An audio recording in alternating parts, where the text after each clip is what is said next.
ያ የምናውቀው ማደሪያ ፍለጋ ከቤት ቤት ከስፍራ ስፍራ ይንከራተት የነበረው መንገደኛ ነበር። ሰውየው በሩን መልሶ ሳይዘጋ አንድ እርምጃ ወደፊት ተራምዶ ቆመ። አቆማዳውን በጀርባው እንዳዘለና ዱላውን እንደያዘ ነው። የእሳቱ ወጋገን ከፊቱ ላይ ሲያርፍ ሻካራውና ድካም ያጎሳቆለው ፊቱ የጭካኔ ምልክት እንዳለው አጎላበት። ሆኖም ያ ስሜት ወደ ውስጥ የተቀበረ እንጂ በግልጽ ወደ ውጭ የወጣ አልነበረም። መላ ሰውነቱ ግን መናፍስት በአካል የታዩበት ነበር የሚመስለው። ማዳም ማግላወር ለመጮህ ቢፈልጉም የሆነ ነገር አቅም አሳጣቸው። ስለዚህ አፋቸውን እንደከፈቱ ደርቀው ቀሩ። ማድሞዋዜል ባፕቲስታን ደግሞ ፊታቸውን በዞሩ ጊዜ ሰውየው ወደ ውስጥ ሲገባዩ በፍርሃት ተውጠው ከመቀመጫቸው ብድግ አሉ። ከዚያም ዝግ ብለው ፊታቸውን ወደሚነደው እሳት አዙረው ወንድማቸውን ተመለከቱ። ከሰውየው ዓይን ሲርቁ መንፈሳቸው ትንሽ ተረጋጋ። ጳጳሱ ግን መንገደኛውን በጥሞናና በቅንነት ነበር ያዩት። ምን እንደሚፈልግ ሲጠይቁት ሌላ ነገር ለማለት እድል ሳይሰጣቸው ፈጥኖ የያዘውን ዱላ በሁለት እጁ ተመርኩዞና ከዚያ የነበሩትን ሁሉ አንድ በአንድ ቃኝቶ ድምፁን ከፍ አድርጎ መናገር ጀመረ። ተመልከቱኝ፣ ስሜ ዣን ቫልዣ ይባላል። የተፈረደብኝ ወንጀለኛ ነኝ። ለ19 ዓመት ታስሬያለሁ። ከ4 ቀን በፊት ነው ከእስር የተፈታሁት። አሁን ወደ ፓንታሌን ነው የምሄደው። ከእስር ቤት በወጣሁበት ቀን ከቱሉን ተነስቼ በእግር እየተጓዝኩ ዛሬ እዚህ ደርሻለሁ። በዛሬው ቀን ብቻ 55 ኪሎ ሜትር ያህል ተጉዣለሁ። ማምሻዬን ከዚች ከተማ እንደገባው ወደ ሆቴል ቤት ሄጄ ማደሪያ እንዲሰጡኝ ጠየቅኩ። ከእስር ቤት የተሰጠኝን መታወቂያ ብቻ በመያዜ መኝታ ሊሰጡኝ አልፈለጉም።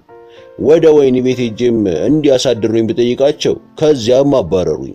ከከተማው ወጣ ብዬ ከዛፍ ስርም ለማደር ፈልጌ ነበር። ነገር ግን ጨለማውን ፈራሁት። ደመናም ስላንዣበበ ዝናብ ይዘንባል ብዬ ሰጋው።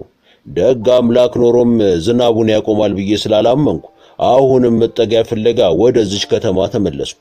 ከከተማው መሃል ከሚገኘው ቤተክርስቲያን ፊት ለፊት ከአንድ ድንጋይ ላይ ተጋደምኩ። ከዚያም እንደተጋደምኩ አንዲት ደግ ሴት ቤታችሁን በመጠቆም ከዛ ቤት አንኳኳ አለችኝ። ስለዚህ በቀጥታ ወደ ቤታችሁ መጥቼ በራችሁን አንኳኳው። ለመሆኑ ይሄ ቤቴ ማን ነው? ሆቴል ቤት ከሆነም ገንዘብ አለኝ።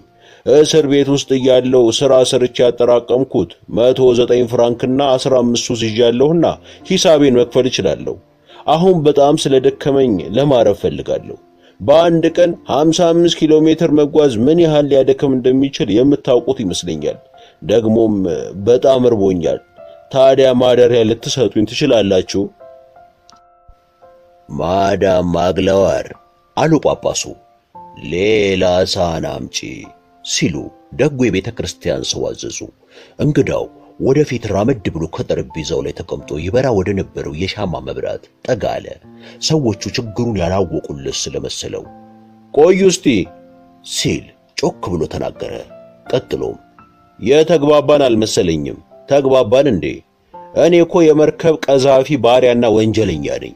ያንን አድካሚ የሆነውን መርከብ የመቅዘፍ ሥራ ስሰራ የኖርኩ ሰው ነኝ። መታወቂያ ልትመለከቱ ትችላላችሁ። መታወቂያ የወንጀለኛ መታወቂያ ነው። ሌላ መታወቂያ ስለሌለኝ በሄድኩበት ሁሉ ሰዎች አባረሩኝ እንጂ አልተቀበሉኝም። ከፈለጋችሁ መታወቂያን ውሰዱት፣ ምንም አልጠቀመኝም። በሄድኩበት ሁሉ ሰው እንዳያባረረኝ አልረዳኝም። ታዲያ እናንተስ ትቀበሉኛላችሁ ወይስ ታባረሩኛላችሁ?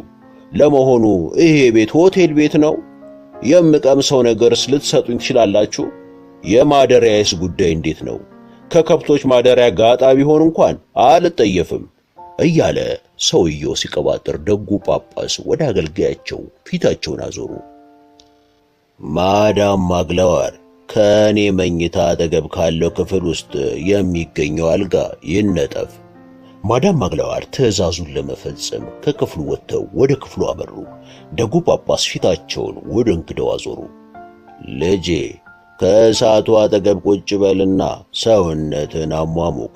በአጭር ጊዜ ውስጥ ገበታ ይቀርባል። እኛ ራታችንን እየበላን መኝታ ይዘጋጅልሃል ሲሉት መንገደኛው ሐሳባቸው ምን እንደሆነ ገባው። የአስፈሪና ጨጋጋማ የመሰለው ፊቱ ተፈታ። የደስታ ወጋገንም ከፊቱ ላይ ይታይ ጀመር። እውነትም እነዚህ ሰዎች ማደሪያ ሊሰጡኝ ይሆን እንዴ ሲል ራሱን ጠየቀ። ሆኖም ግን ነገሩ ሁሉ እውነት ስላልመሰለው አሁንም የሆነ ያልሆነውን ይቀባጥር ጀመር።